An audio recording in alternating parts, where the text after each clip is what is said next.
Hey everyone, so this is my review of American Horror Story Roanoke, episode 8, called Chapter 8.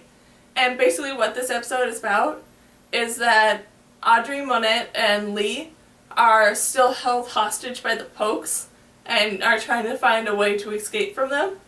And while that's going on, Shelby and Dominic have to try and think of a way to escape the wrath of the butcher, who is currently standing outside the house.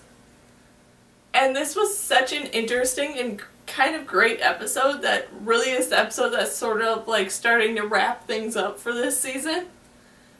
And I really kind of enjoyed all the scenes with Dominic and Shelby and them like facing basically all the ghosts of the past residents of the house. And like them having to like sneak around and trying to deal with all this chaos that's basically going on around them was so interesting to see how they decided to like organize and show everything. And I really have no idea how Shelby and Dominic managed to survive as long as they did, because it seemed like one thing was going to kill them after another, and they just kept getting closer and closer to death, but they didn't die. And that was so kind of surprising and interesting to see just how long the two of them managed to last.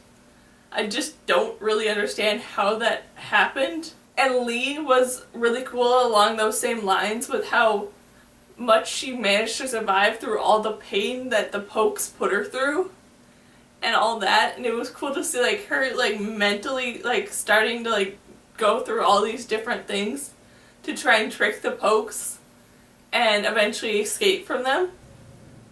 And then Audrey was very interesting along those same sort of lines, and I love in one of the scenes that they kind of brought the teeth back into the mix of this story and made those very like a prevalent sort of thing again, because it was kind of like brought up in like the first episode of this season but then not really brought up again until this episode, which I found kind of great that they did bring it back and it was not like this mysterious kind of thing that was only ever shown in the first episode. I really can't wait to see what's going to happen to Monette now that she's sort of on her own in the woods, being chased by basically the last two living Pokes. So like what's going to happen to her, I kind of can't wait to see.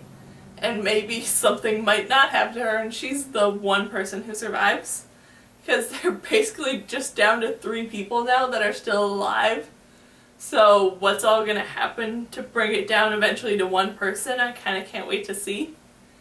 And then I really enjoyed the moments with Lee and her kind of convincing Audrey that they need to now go back to the Poke's house to delete all the tapes that are proving that they murdered the Pokes. That was kind of cool that she brought that up when really all she wants to do is go back there to delete the tape that sort of is her confession to killing her husband. So she wants to delete that tape, but she managed to convince Audrey with all the other stuff that happened while they were there. I thought that was a very interesting kind of mental trick that she did there.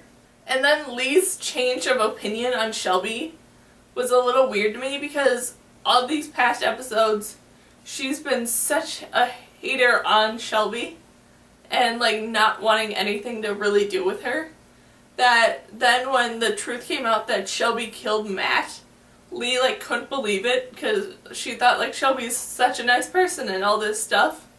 It just felt odd that just now she was finally like taking Shelby's side. I just didn't really agree with that and it just felt so weird to me. But that scene also came up with a good scene to finally get rid of Dominic. So I'm more or less okay with that scene, but still it felt odd with how easily Lee like jumped onto Shelby's side. I really kind of hope that the next few episodes finally like really establish who this witch lady is, because we've learned like some of her backstory and stuff, but she really hasn't been in this season at all, and she seems like such an important character. For her to not be there seems really odd. So I'm hoping that in these last 2 episodes they'll bring the witch in and sort of establish her more as a character. At least that's what I'm hoping for, because she's not really been there. And I really want to know more about her and see more of her. So hopefully in these last 2 episodes she'll be there more. At least that's what I hope. And I do have to say, overall, I really enjoyed this episode, and I cannot wait to see what the next two will bring. So, yeah, that's my review of American Horror Story Roanoke, episode 8, called Chapter 8. So, yeah. Bye!